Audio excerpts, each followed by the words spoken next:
Can you hear it loud and clear? Oh no.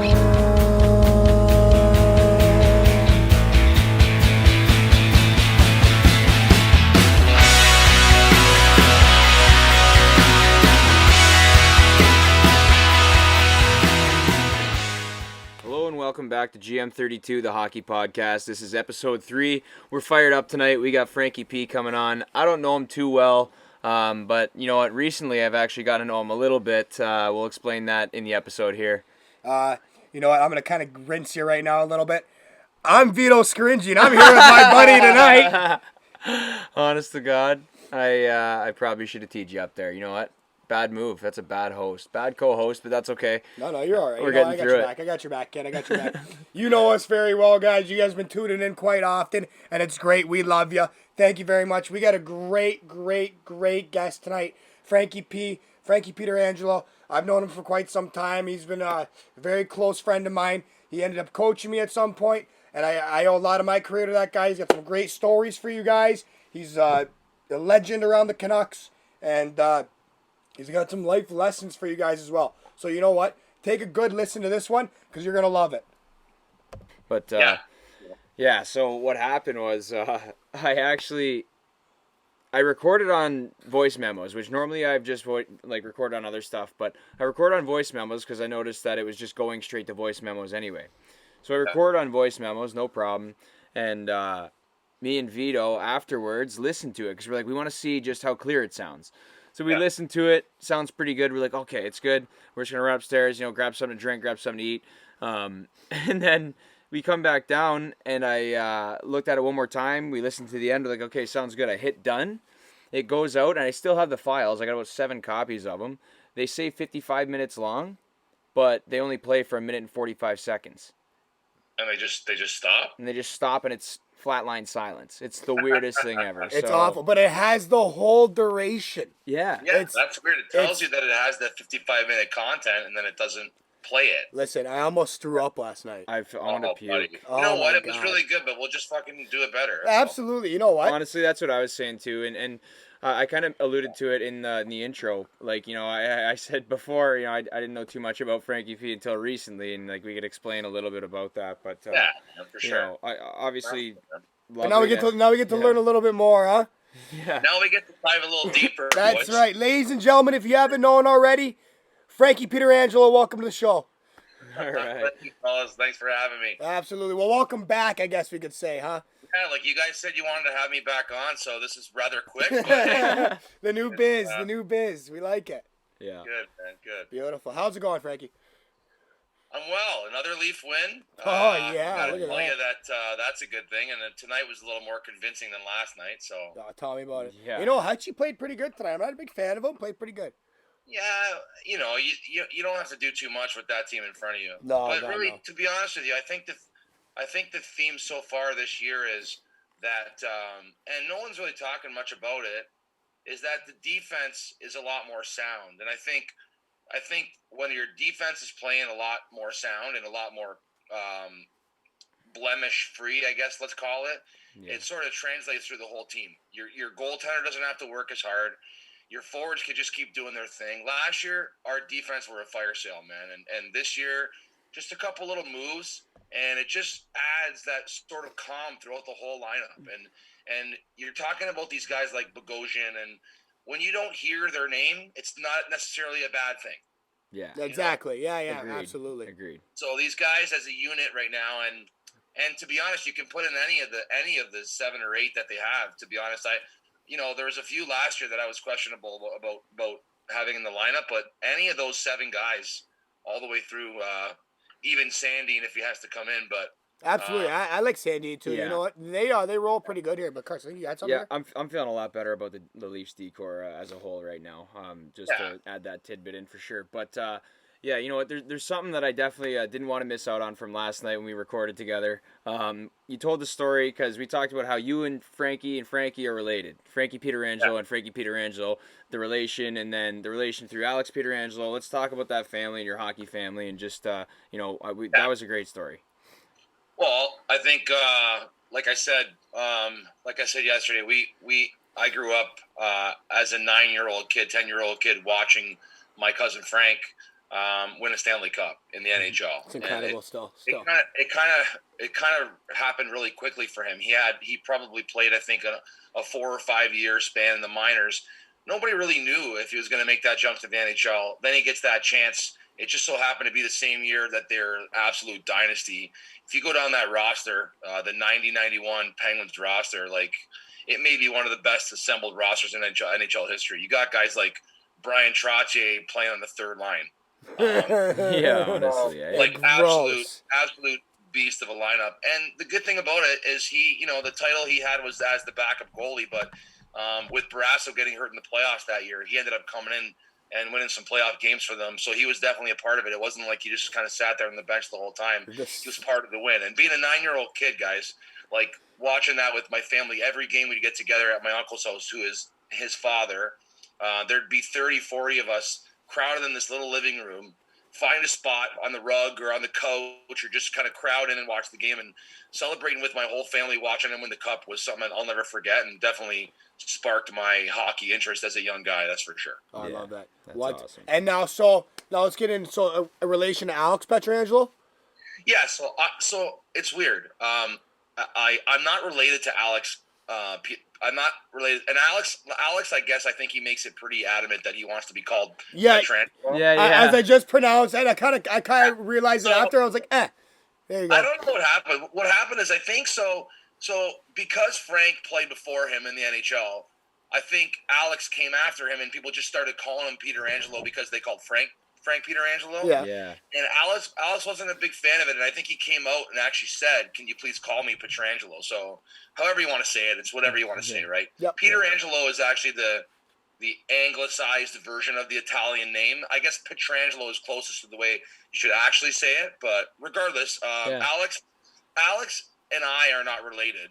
But my cousin Frank is related to Alex, not even on his Pietrangelo side. He's related to Alex's mother's side. If you can piece that together. That's unbelievable. It has to do with people coming over, like, great grandfathers and great grandfathers coming over from Italy. The families were close, so Pietrangelo's would be close. I don't even know, to be honest with you, what Frank's mother's maiden name is, but that's the family that's related to Alex. So I'm not related to Alex. I've met Alex when we were young kids, I think once or twice at some sort of family connection. Like I said, I'm just as big of a fan of his as you guys. He's a Stanley Cup championship, great hockey player, Team Canada defenseman, and also, needless to say, a great guy. He's a family man. He's got a bunch of kids. Classy guy. Just honestly, absolutely. just gentleman on the ice, off the ice. Well, from what you can see from his interviews, especially. For sure. So, totally, yeah. Fantastic. Yeah, man. As we're on Zoom right now, Frankie, I gotta ask. You got a little a banner behind you there. Can I kind of point that out? Is that isolation station, I believe? You got it, buddy. Let's hear about that for a second. This is where I sit when I do isolation station. Isolation station is a I guess what we can call it is an accident that kind of happened organically throughout the pandemic. Being a musician and not really having a platform to play and to perform like I'm used to when we're all stuck in our houses, I started this thing as a joke one day with a couple buddies of mine. We were in a text thread together, and it was March of last year of 2020. We were about a week into the lockdown, and a bunch of buddies were like, "You should go on live Instagram right now and just start playing tunes and taking requests." I'm like, "Yeah, who the hell's gonna watch that?" I'm like, "You four guys will watch me, and that's about it." They're like, "Just do it, see what happens." So I ended up going on, and 30, 40, 50, 60 live viewers. I almost got up to 100 on my very first time going on. Oh, that's and people were just asking for requests, and I was playing them, and I'm like, I ended up signing off for the night, and I'm like, I think something kind of was born tonight, and it wasn't even purposely. So what I started doing is I started, by request of the people that were watching, I went back on regularly, and then we started doing some stuff for charity. We sold, I was able to sell almost 400 isolation station hats. Oh, that's incredible. I raised, good for you. I raised almost like $8,000 to be able to give to Pass Stone Wow. for young Good for you. kids' mental health. Yeah, it turned out to be something really, really cool and something that I really never would have even dreamed of happening. So That's awesome, great, man. Well, that's awesome, great. yeah. You know what? Well, obviously, music's important to you, right? We talked about that last night, and let's talk about it for the listeners again. Hockey and music, and how they're both important to you. And at one point, you were saying how you kind of face that dilemma, right? Like a lot of athletes or other guys face. It's music, hockey. You love both. How do you choose one? Totally. Yeah, it's a great question because I had a mutual love for both of those two things growing up. Ever since I was a young kid, hockey was in my family so much with my cousin Frank. I had a cousin Gina who went to Princeton on a full scholarship. I had a cousin Louise who went to Dartmouth on a full scholarship women's hockey. So Pietrangelo were kind of known to play hockey, but also there's a bit of a musical gene as well. My dad was a musician, played in bands growing up, so I was able to be surrounded by him. And our house was always the house that his bands would practice at. So all the guys would always leave their instruments at our house, and I sort of had a free sort of music room full of gear to sort of dabble on as a kid. So that's awesome. Growing up, I just had this mutual love for both music and hockey, and still to this day, I don't think I could choose one over the other. After my playing days, when I was 20, and I finished playing junior, I had an opportunity to be asked to go play in some lower leagues in Europe, or I was going to sort of continue my path with the band. The Mad Hatters were kind of a new thing at the time. Yep. We were doing really well, playing 5-6 nights a week locally in bars and restaurants and places, and making some good money as a 20-year-old kid. So I was forced with that dilemma. I kind of regret not following the hockey path just because I love hockey so much, and I wish I would have kind of felt what it was like to go over and play for a couple of years. I knew I wasn't going to the NHL, but just to get that experience, kind of like what you did this year, Vito, and you went over there just to kind of experience the culture and get a little hockey. And obviously, with the pandemic, things didn't work out this year for you, but tough one, but yeah, for sure. But for me, I kind of wish I would have did that, but at the same time, I wouldn't change a thing because I don't think things would have ended up in my life the way they are today if I had put that music thing on hold. So, but I loved equally music and hockey growing up. That's sure. Awesome. Now you're saying you when you were 20, that's when you kind of made your decision. After junior hockey, you kind of chose the road of music. Now let's kind of drive back to the hockey side here a little bit. You played your great hometown, great local kid, good local kid, good hometown kid. Yeah, good hometown kid. How'd you end up on the Canucks? Listen, I played for the Canucks 4 years. I believe you played 4 years too, right? You played 4 years. I played 4 years as well. And that's a dynasty. It's a dynasty. What a legendary team. Your cousin owns it now. Yes, your cousin owns it now. That's, for sure, it's awesome to be able to do that. And Frank has reached out in the past to see if I'd be interested in jumping on board, helping out the team. And obviously, that's a big commitment right now with young kids, but definitely something I definitely entertain later on in life, maybe as I get older. Beautiful. But yeah, so growing up in Niagara Falls, I played minor hockey, but I played single A most of the time. I was explaining it to you guys yesterday. Yeah, that's what you were saying last night. You're a little, like a long time in the single A system, you were saying? Yeah, 1981 birth year, which is the year that I was born. Still to this day, I think is the age group that brought the most hardware back into Niagara. I think we won 2. I say we, but I mean my age group. Yeah, absolutely. Yeah, you put yourself in the category there. Yeah, for sure. exactly. You're in there. We won 2 OMHA championships. Yep. We had, I think, the most kids go on to play either in the NHL or pro hockey. I think there was 9 guys like Zenon Konopka, Kevin Dahlman, Matty Ellis, and then guys with scholarships like Gary McNeil, Jay Puglisi, Jeff Corey. Yeah. And just a monster of an age group. So it's awesome to see too. All those guys still play. Like we play shitty against all those guys still. Yeah. Oh yeah, for sure. Anyway. And so my journey, I was always kind of the last cut on that team. I was always told by the coach, whoever was coaching that year, that this year was going to be the year that they gave me a shot. And I was a talented kid in terms of being able to play the game, but I was small and I grew really late. Those guys that I named, all those guys, especially guys like Zen, those guys were men when they were like 10 years old. Oh, yeah. into their bodies, and I didn't really hit my growth spurt till I was in high school, so I couldn't really keep up with the physical part of the game at that time, so I didn't make those teams. And I think I still, in retrospect, I think I had the ability to play on those teams, but I just didn't make them because I couldn't. Hockey was a different game back then, and I couldn't really withstand the physical demand at that age. But so fast forwarding through that, I played a bunch of single A till I was 14 years old, and finally in midget, when some guys in my age group started going to play junior and doing things, a spot on the AAA team opened up. So I finally made AAA again.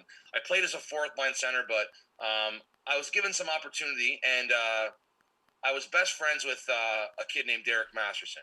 Whose Peanut. father is obviously the Peanut, yeah. Yeah, I love him. And Absolutely. his father is obviously the legendary Terry Masterson. I'll talk more about Terry soon, but yeah, we will. Terry saw something in me as a player, I think, even playing fourth line minutes on a midget team, and would always say to me, he would often drive us to games, and on the way up we'd talk, and he'd just be like, I don't know why you're not getting more of an opportunity with your hockey IQ, and just you deserve to be given a better chance. He believed in you. Sure enough, yeah, exactly. Sure enough, he stayed true to his word, and the following year, as a 17-year-old, I tried out for junior B. There was no expectation at all for me to come out of midget and make this team.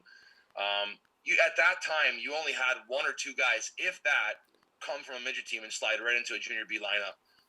Especially me being a fourth line guy in that team. Yeah. But I made the team, and Harry gave me a shot, and I dressed half the games that year, and he kind of brought me into the room at the very beginning of the year and said, "You're our 23rd guy this year, but I want to keep you because I believe in you." But what happened is I played the regular season, and when the playoffs came around, in true Terry fashion, he bulks up his lineup a little bit. Listen, I know the feeling. I know the feeling. My 16-year-old. Yeah, I know. Anyway, let's continue. Sorry. So he brought me and he called me and he's like, I was honest with you the whole time. He's like, I'm going to have to use your card for the playoffs to bring in a guy to strengthen our team. And I totally understood. Like, I mean, I wasn't going to argue. I was just happy to be there, guys. 100%. 100%. I forfeited my card for a guy to come and be, an OHL guy to come back and play. And unfortunately, we didn't win that year. But I was a good teammate, and I still was at every practice and cheered the team on. The following year, guys, I scored 40 goals. I scored 70 points. I played in the top line the whole season, and I was an all-star. And me and my two line mates, the Protopappas cousins. I'm not sure if you remember those guys. It's going back a while. Simon and Rafael Protopappas, two absolute studs. We finished 1, 2, 3 in scoring in the league. Wow. Nobody else came within, I think, 10 points of us. We dominated. That's awesome. I think I was lucky to be on that line, but I think Terry saw an opportunity for me to slide in there and play with guys that could play, and I ended up filling the net. And I think I had the most goals out of the three of us, and just found success. So Terry finally believed in me, guys, and I owe a lot to him, not only in hockey, but in my life as well. Yeah, you know what? Sorry, Carson, I'm going to cut you off there. I just want to say, like, it's a testament to your development, because we like to talk about development on this podcast, and it's a testament to trusting the process. Like, don't jump and get all hung up on, like, well, this guy doesn't think I can play or not. No, he believed in you. He gave you a shot. He's letting you play and giving you a real opportunity, and he was honest with you. So you can't be mad at the guy for that. And then you took your opportunity, 40 goals next year. So, quite honestly, if there's some guys listening out there that are in a situation where maybe they're not getting ice time and a little pissed off right now, you know what? Sometimes trust the process and believe in your development, believe in the guys that believe in you. Yep. Stay the course, man. Got to earn your respect. You know what?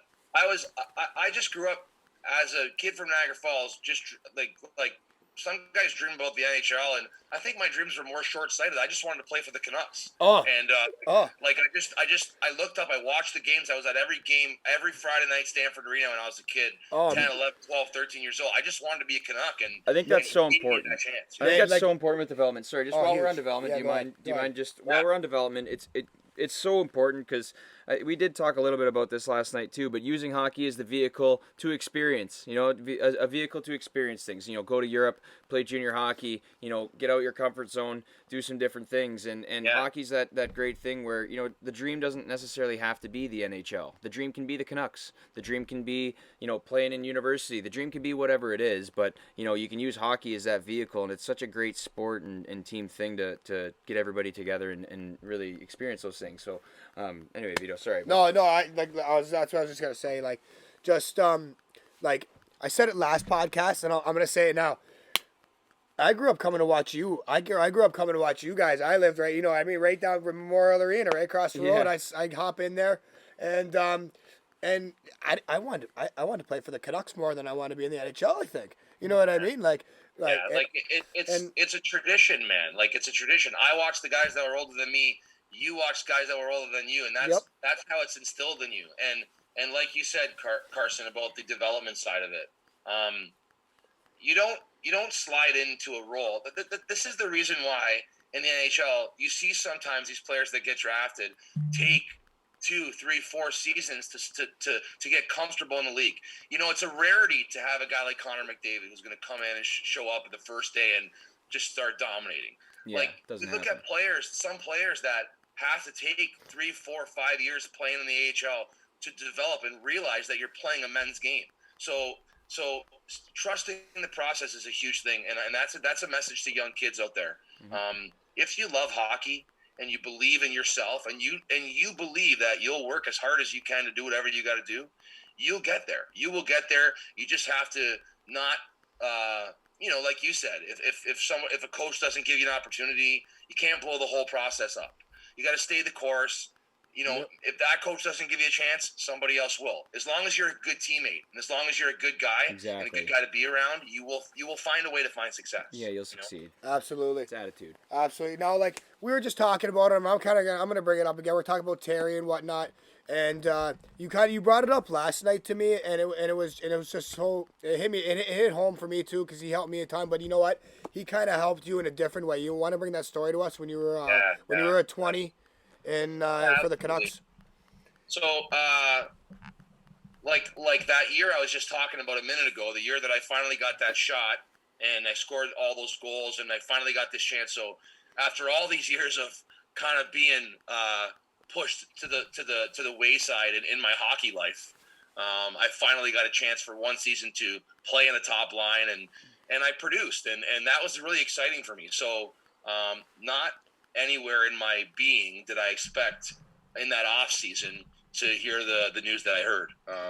As a 19-year-old, coming off a 19-year-old season, about to go into a 20-year-old season and hopefully put the same numbers or better that I put up in my 19-year-old year. I was garnering some interest from some NCAA schools, getting letters, having scouts come and watch. It was obviously too late to play in the OHL, but I was definitely really keen on going the school route.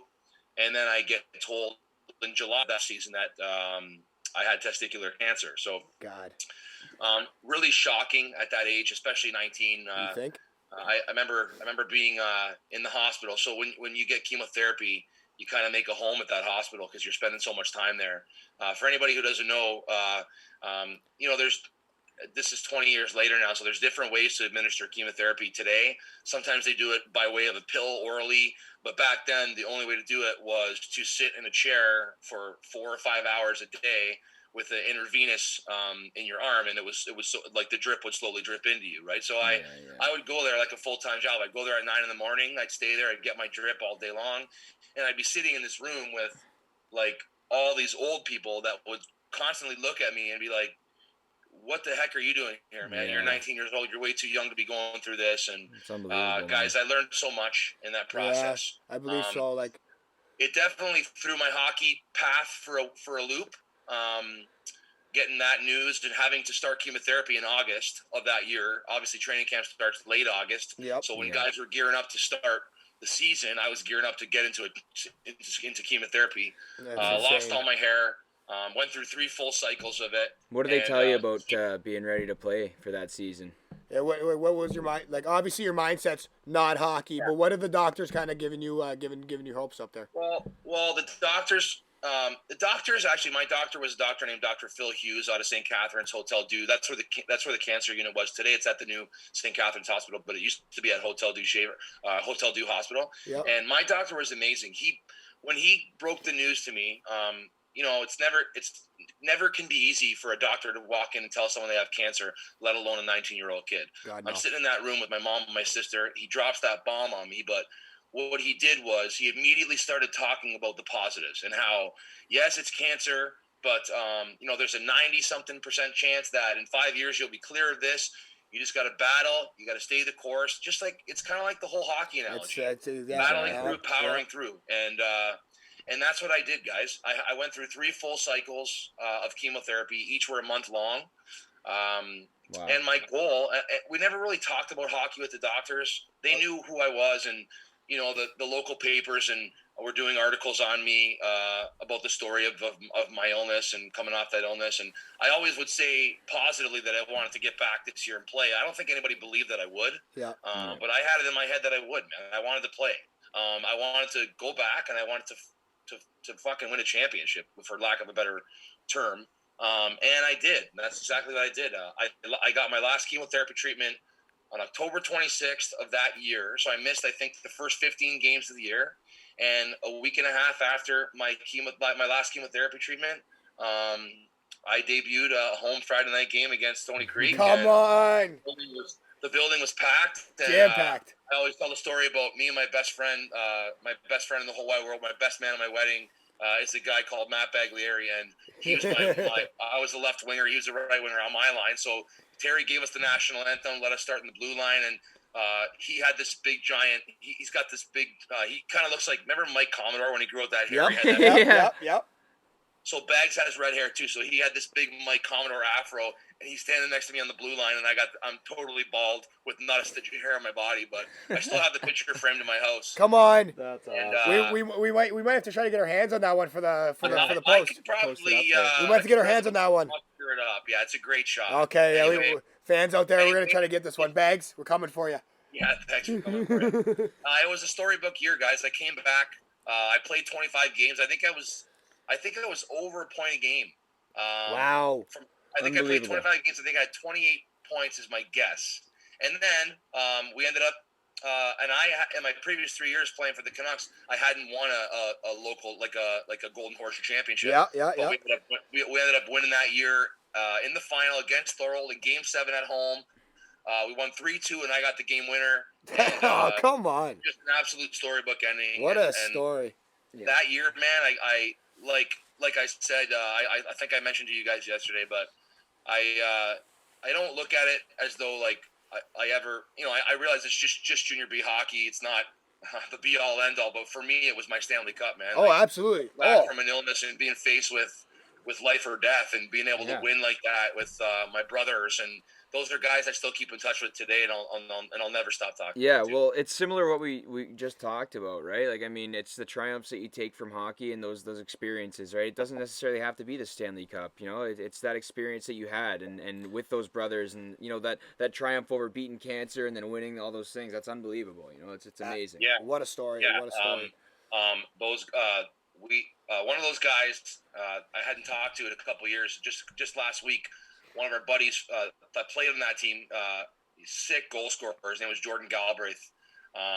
He reached out to me and he asked me if I would send a video text one of our other buddies on that team, Dan Smith. These guys are both from London, and I hadn't seen Smitty in probably, I haven't, not let alone seen him. I haven't talked to him in probably 10, 15 years.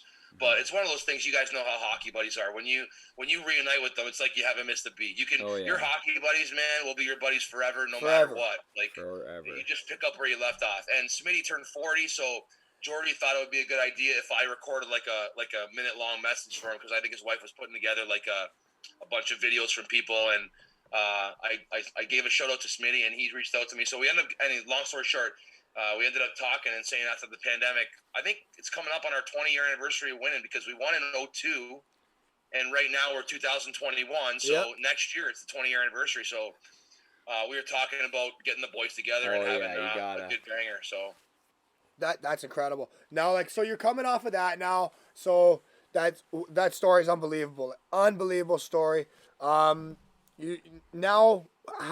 was your mentality going through that? Like coming out of there, obviously, you know what, never mind how about hockey. We're gonna get healthy first. But like now you're coming back. Now you're in the game. What's going through your head right now? Yeah, that's a great question, man, because I don't think I've been asked that. Everyone's kind of like, you're not when you've endured 3 full months of chemotherapy, you're down weight, you're not in shape because you haven't exercised. No. I was worried that, like, I can't lie. I was worried the first time I put the gear on, put the jersey on, I was about to jump in that first game back. I was worried, like, am I going to be the same player? Like, Of course. Yeah. Okay. Yeah. I've practiced now for a week to get back to this point, but there's that whole thing about pride. Like I'm coming off some big numbers last year. Am I going to be a big disappointment? Yeah. But then you twist it and you look at the positives and you say, what you accomplished this year in your life, coming back from cancer and just being able to put these skates back on right now is already a win. So whatever comes out of it. And I was the assistant captain that year, and I remember. The guys would rally around me, and my teammates were a huge part of a reason why I got through that. Because I spent as much time during those chemotherapy months at the rink. Whenever I felt strong enough to head to the rink, I wouldn't practice, but I'd go to the rink just to be in the room and be around the guys, and they were amazing. And I have to also mention my coach, man. My coach, Terry Masterson. I mentioned him before, but I was going to follow up on it again. Yeah. Terry was more than a coach for me. He was like a second father, and there wasn't a day that went by when I was in that chemotherapy chair that I knew I wasn't going to get home, and Terry wasn't going to call my house to see how I was doing.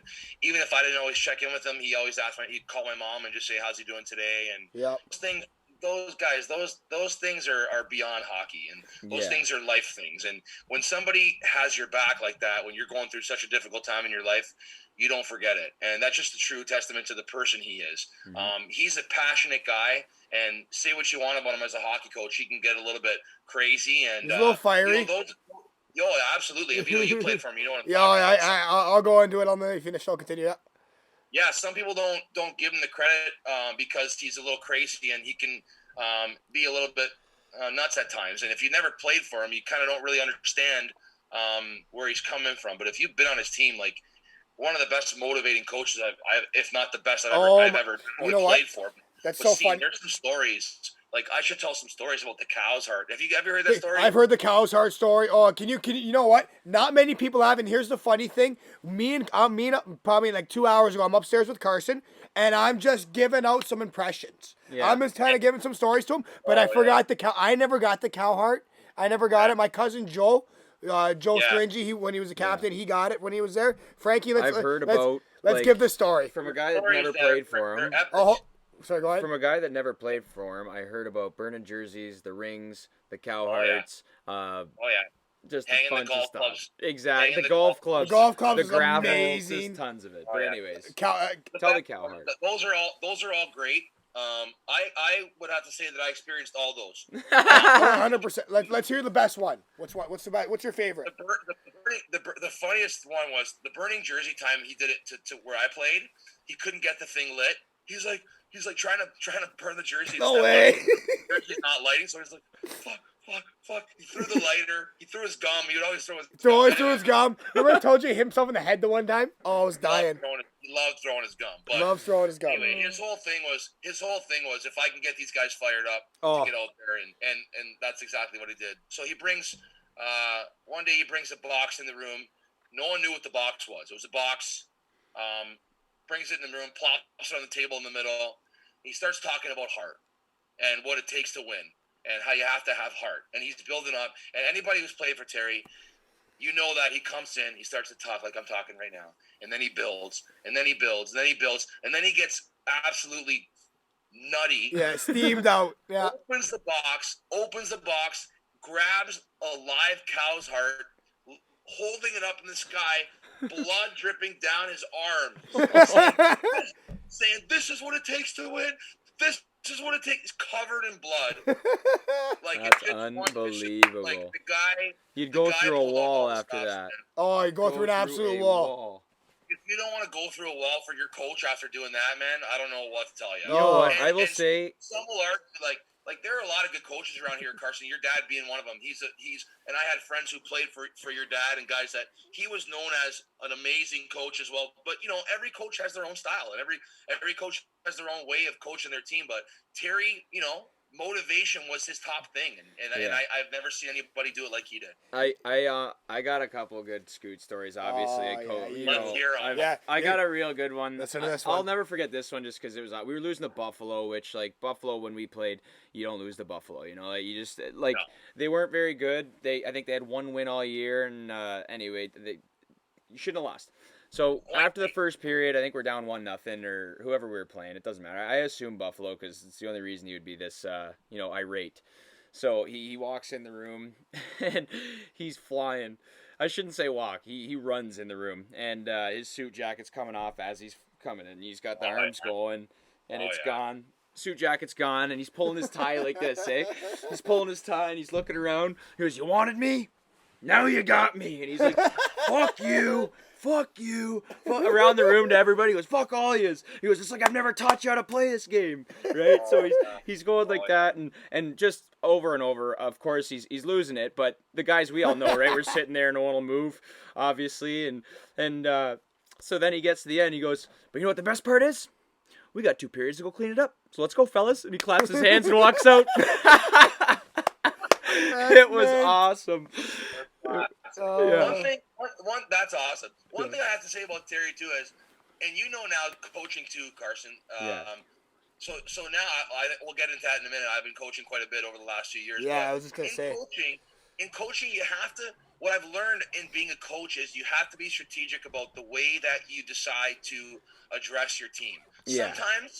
Sometimes you can be rah-rah, but other times, maybe it's not called for to even go in the room. Depends on what happened. Sometimes you get blown out, like 7-1, 8-1. Your team don't need to hear how bad they suck. The scarier times, that was not even to address it, but knowing how to really sort of maneuver your way around your team and being in their face when it needs to be done, kind of being quiet when you need to be quiet, letting the players kind of police themselves when they need to police themselves. Yeah. And that's a really, really intricate thing about coaching that a lot of people don't talk about. And Terry was very good at that. He knew when to lay a beating on us. Yeah. He knew when to shut up, and he knew when to let the captains take over. Yeah. And all those guys that are great coaches like have that ability. My dad was great at that. Not too much. You can't just be berating guys all the time. Like, you know what I mean? Well, not that you would berate guys, but you know what I mean. You can't be doing that all the time, or guys will stop listening to you, right? So it's when to do it, and you know what. Like Vito says too about Terry, like after a while you almost find it a little funny, you chuckle because the younger guys are like shitting razor blades and everybody else is kind of like, okay, we get it, he's pissed, let's clean it up. Absolutely. But as you were saying, Frankie, you got into coaching. Are you coaching your kids now? Yeah. So Vito, because after junior I sort of just got into playing some shinny. M&H, shout out M&H. Wanted to shout out to Monday Night Hockey. Let's go. Monday Night Hockey.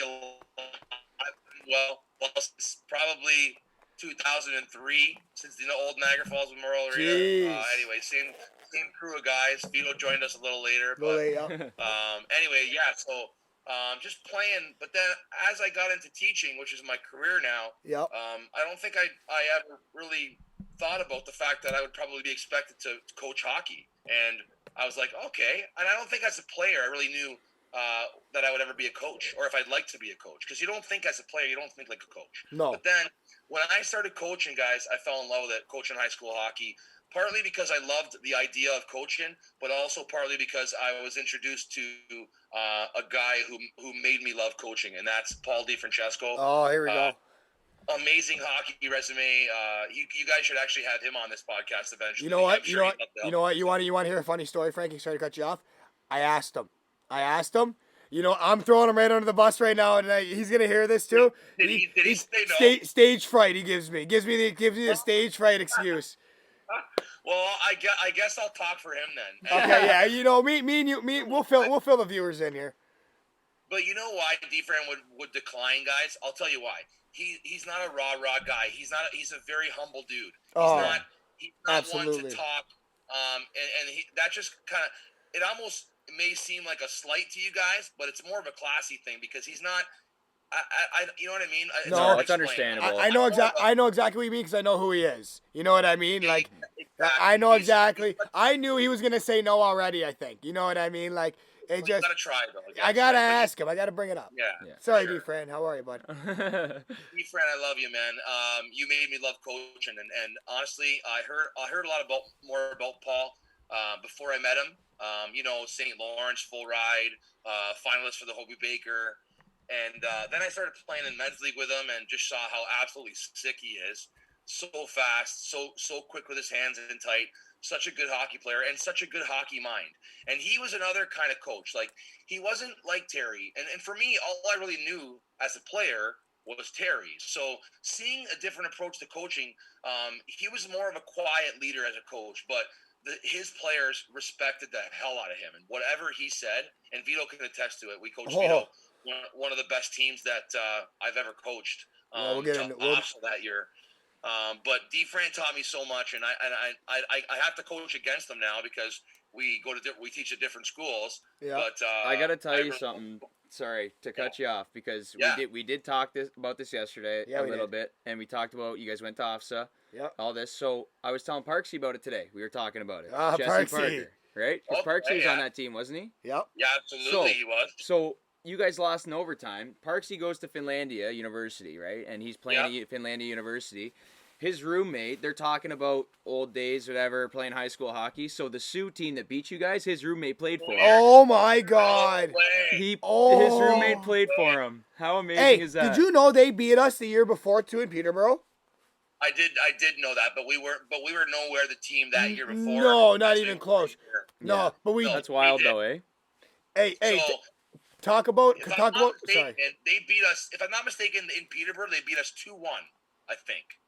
Okay. And we obviously lost. Was that after the speech we had in the van when you? I think it might have been. Yeah. That was great. What's the speech? He put on Any Given Sunday. You know when Al Pacino's going off during the speech on Any Given Sunday. He puts every inch. He puts it on in our travel vans. He's like, you just. I forget what you did. Put it on like a satellite thing. It was great. It was I think back then I don't know how I played. Anyways, no, we had two dynamite. The second innovative. year, my grade 10 year, we had a dynamite year, and you guys coached us to the best of your. Oh my God! But like, the team was pretty much a team of 11 and grade 11s and 12s minus you as a 10 and Johnny Curran. Johnny Curran, nine, yeah. Right? Yeah. So, long story short, I hate talking about it. But we had 2 nights in a row. I don't hate talking about it because, like I said yesterday, winning a silver medal at OFSA is an incredible accomplishment. Yeah. But we knew we were destined for gold, and it was taken from us so abruptly with 4.3 seconds left. We're winning. Parksy's roommate. 3-2. By Parksy's roommate, yeah, great, thanks, Cars. We tie it up 3-3. We're rattled. Yeah. We go into overtime. Right off the face-off, we take a rush down into their end. Backdoor pass to one of our surest hands, Curtis Ove. He gets robbed. They come back down. They score a fluky goal. We lose. It happened so fast, and to this day, it's the hardest loss I've ever experienced as a coach or player in my life. I felt terrible. And you know what? Those guys, there was a lot of guys crying in that room after, guys that knew they weren't going to get another chance at it. And I mean, you guys know you've lost in playoffs before. It's never easy, but I learned a lot as a coach that day, man, and I'll never forget that team. That was an incredibly skilled and talented team, including you, Vito. Thank you. We had a one of good the better run. players I ever coached. Yeah. Honestly, your ability to step in as a grade 10 kid and be as dominant as you were a huge part of that team. We talked yesterday about sharing that experience, with the guys and the passion and why coaching is different than, even teaching, right? Like you're a teacher and, the difference in how you feel that connection to the game with the boys, whereas in teaching you may not share that same passion that they have for learning or the material that you're teaching, but in hockey you're in it together, right? So when you lose together, those tears are real and, you feel that with them. It's empathy and it's tough. Absolutely. And it's funny because at that time, I was Vito's French teacher. So me and Vito didn't really connect much on the French teaching aspect. No, you made me sit front row too, though. Right in front of your. I remember you and Julia Amelia right in front of me. Yep, that was great times. And I also remember, you know what? I'm gonna kind of pump your tires a little bit here, Frankie. You gave me some of the best words, and I still remember to this day. You kept me after French class one day to To I put it that remember way. that, man. Yeah, you come after, and you get to keep shorten the head a bit, small in the head a bit, and start walking in silence a little bit more, a little quieter, and just and kind of just go out and do your thing with confidence, not cockiness. And I'll always remember those words, and I thank you for that because you're a huge part of my growth. You and Mr. DiFrancesco and Mr. Kelly, even great coaches and huge help to my growth as a hockey player, and I appreciate that greatly. Mm-hmm. Well, Vito, I saw something in you as a young kid, man. You had a ton of talent as a young kid, and you and I both know sometimes your attitude could get the best of you, and your emotions could get the best. I don't know so much that it was your attitude; it was your emotions. Yeah. You're a fiery guy, and I think that you and I got along so well that, like I said yesterday, D-Fran would always lean on me to kind of rein you in when we saw you kind of going off the course a little bit. Yeah. Because the penalty box wasn't a too unfamiliar place for you. I liked it in Sometimes there. you hang out in there. I like. We knew that. We knew that the best place for you was on the ice, and if we keep you on the ice, you could dominate. And I think a lot of times I was able to get the better of you and literally talk sense, and you say, Vito, you know what? We need you, man. Get rid of this right now. Get rid of whatever's driving you nuts right now. Yeah. Get your head into the game, and you scored some big goals, man. You were a grade 10 kid. Some of these grade 12 kids were looking up to you as a grade 10 kid. And, we had a stellar team, man. I appreciate that, though. We had a solid team, man. You know what? It all started from me wheeling down on down Center Street at shout out Spicy Olive Bar and Grill when the Mad Hatters were playing, and I'd always try to give Frankie hey, throw me a use somebody, Kings of Leon, and then he just is like, okay, give me a song. He bang went out for me. Yeah. We've known each other for a long time, but me and Vito were listening to Hearts and Sounds, and we're picking out a song for the outro or the intro here, if with your permission. So absolutely, man. Are you kidding? That's amazing. Beautiful. You don't have to worry about copyright infringement because I'm the songwriter. So perfect. Perfect. Yeah, we're definitely gonna do a little feel it now. Can you feel it? And you know what, too? I love it. I don't want to forget because I wanted to ask you and talk about this because I thought it was a good point we touched on yesterday as well. But we talked about you coaching at the high school level, and now you're coaching your son. You're coaching your son with my uncle and Pepperall, Colin Pepperall, correct? And you guys are coaching your sons together, and how's that? Just the difference. And we talked about developing those young guys versus the high school kids. Well, first of all, coaching with those two guys, I was a 12-year-old kid watching those guys play for the Thunder. So as a young kid, man, those guys were my hockey idols. Just like any young kid in Niagara Falls looking at guys that the Thunder was. I mean, and your dad was the coach, and the were a big deal. But when we had the Thunder, man, like an OHL team, we looked at those guys like NHL. We looked at them like local NHL players. Yeah. And now we all got kids the same age, and now we're coaching together. So it's great to be able to coach. I mean, I don't have nearly the hockey resume that those two guys have. One of those guys drafted to the NHL. The other guy, a lot of years of pro under his belt. Yeah.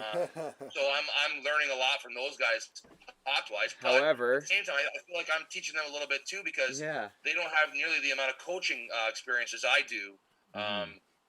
So they're I feel like we're kind of teaching each other some stuff. And like you said, going down to the kind of the grassroots level now after coaching almost 10 years, 16, 17-year-old kids is kind of eye-opening for me because you're not really teaching the systems of hockey at this age. You're not teaching power play, penalty kill, breakouts, forecheck. You're teaching how to skate and how to pass and how to play games with hockey and how to make hockey fun. But at the same time, you're learning, how to be quick on your edges. And we do lots of work with our edge work. Yeah. And obviously, you guys know if you can't skate, you can't play hockey. Oh, exactly. So dumbing it down, I don't want to say dumbing it down, but just reducing it to the simple skills of hockey has been kind of eye-opening for me because, you don't realize that teaching kids how to pass and watching their improvement from when the year started to after one full year of playing hockey twice a week.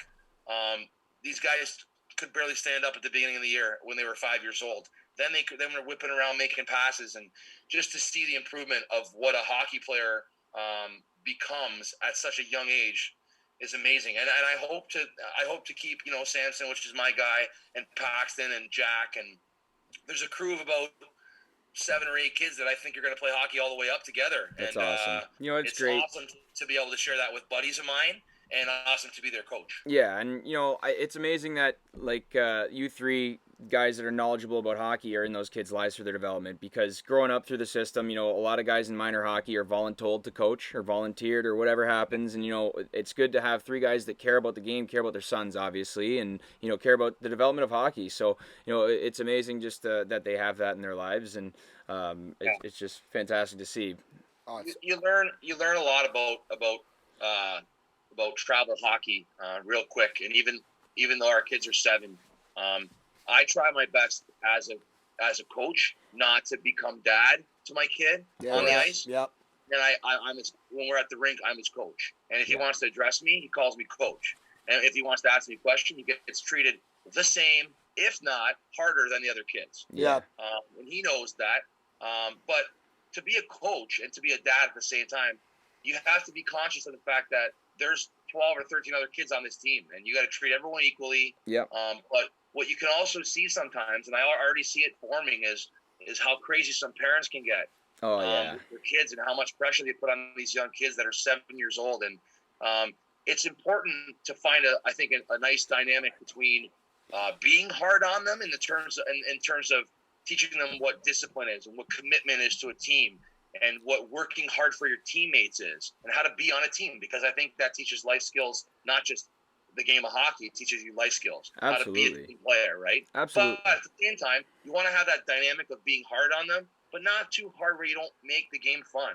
And sometimes, guys, that's a gray area, and it's really hard to find that equal balance. Well, that's there. part of what hockey teaches you, right? Like the accountability part. It's finding that area where it's like, you're held to a standard and there's expectations, but also this is a game, this is fun, this is something that we like to do, right? So you got to find out what's acceptable, Sure. and within those constructs. And like today, we had a great session. We had, what we did today. We went out to Wayne Fleet, I believe it was, and we went out with with Pursuit Hockey Development, and we had 5 or 6 skaters out there. Five guys. We were on the pond, and we did some development. We did 4 or 5. So we were out there for about 2 hours. We had about 5, 6 development drills, and then we had a little shinny with them. But we showed these kids a lot. We showed these kids a few things, and they were dynamite. And you just saw the love of the game in these kids. And the parents at the end, like what I was going to relate it to is like at the end they come up and they appreciated all the drills and stuff, of course, but they said thank you so much, because at the end we played shinny with them. Yeah. They said thank you for having fun at the end, and that's what it's about with these young kids, 11, 12 years old, whatever, and like you're talking about.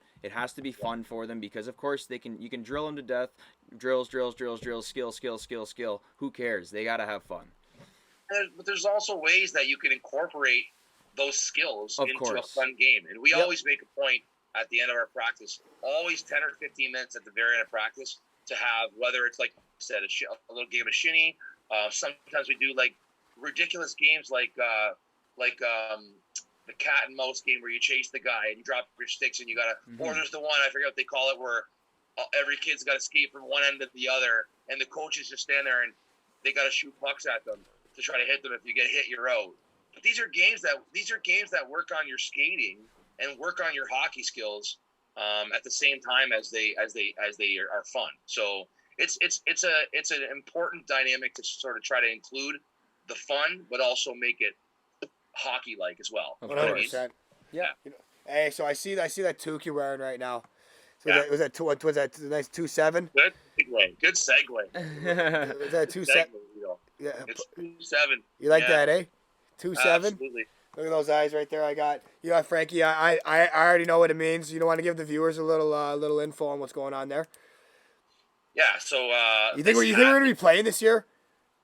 I hope so, Vito. Let's find out what it is. Yeah, it's fine. Well, no, we're surprising them. Oh yeah. So from what I'm hearing, there's talk of the way it's trending right now that we're going to be able to get into the arenas again sometime soon. So that's kind of on schedule for April, which is the month that we always have the tournament in. Guys, the we're talking. JMAC Memorial Tournament There is you go. JMac. a tournament. Yeah, the JMAC tournament is a tournament in the name of a guy that I played minor hockey growing up with, but a guy who was also one of my best friends, John McLean. Passed away in 2011 from cancer, 31 years old. A terrible story, but a great tradition that we started the very support. next year after he passed, and we play in a great hockey tournament. And honestly, it's become something so awesome over the years. Oh, it's so big now. So well anticipated. Everybody who plays in it always looks forward to playing in it. Yeah, like I was saying yesterday, I've been dying to play in it. You know, I've been begging to play in it, and I know about this guy in this tournament, and I never knew him. You know, and I know about how big an influence he had on the local people and the guys, the junior hockey guys, and just people in this area. You know, it's a huge tournament, and everybody gets excited about it, and I've been dying to play in it. Yeah. So you know what? I'm pretty sure we went over it last night, and Jeff Corey, if you're listening right now, bud. We're coming for you. We're coming for you. Team Vancouver is going back to back, and we're signing Carson Johnstone to at least a 2-year deal. Amen. Team Vancouver is always game for a brand new ringer. So, Mr. Johnstone, you got a spot on my roster. So, I love it. Well, you know, guys, this is a real big experience for me, and I appreciate it. And you know, I haven't played in about a year, but you know, I've been staying in shape, so I'm excited about it. Thank you. Oh, what a beauty! Let's get the jersey out. We'll get the press conference. Yeah, take some pictures. Absolutely. Which we might as well bring the trophy with us too, because it's not leaving our side, right? Oh, yeah. Well, that's it. Anyways, let's. It's getting late here. What do you think? Yeah, it's getting. I don't know about on your end, Frankie. It's getting a little later. You know what though? Let's me and Carson gonna grab a glass here. We're gonna give a little salute to J Mac and Johnny McLean and if anybody listening has access to a Heineken, crack that open and join this salute here, because Johnny was a big fan of Heineken. Absolutely. I know Frankie on your end, you got a beer he's going, so salute Johnny. Cheers. Cheers, fellas. Cheers. And thanks for coming on, Frankie. Honestly, appreciate it again after yesterday, that fiasco. Unfortunately, we have that figured out, and you know, appreciate you coming on in short notice again. Guys, let this be a lesson. I always got time for you guys. Yeah, thank you very much. And just let this be a lesson. You're gonna come on more often than you think. Well, hey, I told you yesterday, man. I'd like to be one of those regular recurring guests that like after a while, like episode like 40 and 60, guys are like, they're having him on again. I love it. I love it. Awesome. That's we can talk Leafs. We can talk whatever you guys want. Absolutely. We can go on all night for sure. Thank you very much for coming on. I appreciate it greatly. Thanks, Frankie. Fellas, I just have to say before I let you go, this is great. Podcasts are all the rage right now. And I think another good local podcast, I mean, there's obviously the big ones like Spittin' Chicklets, but a good local podcast for local guys to kind of relate to is an awesome idea. And I honestly, when Vito told me that you guys were doing this, Carson, obviously I don't know you as well as I know Vito, but I just thought right away, great idea. You guys are connected to lots of people in the game, so I'm sure you'll get some great guests on. Yeah. And I already listened to your first episode, and the second one I think came out today, right? Yeah, came out this morning at midnight. This one's coming out Sunday morning at midnight, Saturday night midnight. So what you guys are doing is awesome, and you guys really have a real good sort of relationship between the two of you too. Carson, you're obviously very knowledgeable about the game, being the son of your father. And Vito, you played a lot of hockey as well. Thank you. And you know the ropes too. So I think it's a great team you guys have, and I wish you the best of luck, man. Keep killing it. Hey, thank you very much. We can't wait. Yeah, we'll see you again, Frankie. Take care, Frankie. Thank you. Bye-bye. Appreciate it. Ciao. Veets, what an episode tonight. Honestly, we should say the last two nights, honestly. Yeah, I guess so. Yeah. Well, that episode, though. What an episode. We're biased, of course, but you know, Frankie, what a good human. You know, what a story. Testicular cancer at the age of 20 and coming back, or the age of 19, sorry, and coming back and having a great season like he did. Unbelievable. And the way he holds himself accountable to everything, and the way he's battled it shows in his life. And I've known him for such a long time, and just and the stories that we can go on and on about everything with that guy, and just so much. Everything I've learned from him is just unbelievable. And thank you for coming on again, Frank. I hope everyone loved this show. And we're definitely going to get Frankie on again for sure. Yeah, he'll be on. He'll be on frequently. He wants to be on, and he's a great talker, great guy. He loves the game and knowledgeable. And, you know, when we have him on, we can talk great hockey things and great life things, right? He's got some great advice, and he's a great coach as he was to Vito, and we're excited to have him back. Absolutely. Well, that's it for tonight, folks. Thanks for tuning in. I'm Vito Scringy. And I'm Carson Johnstone. And we got one thing to ask you. One question only. Can you feel it now? Would you take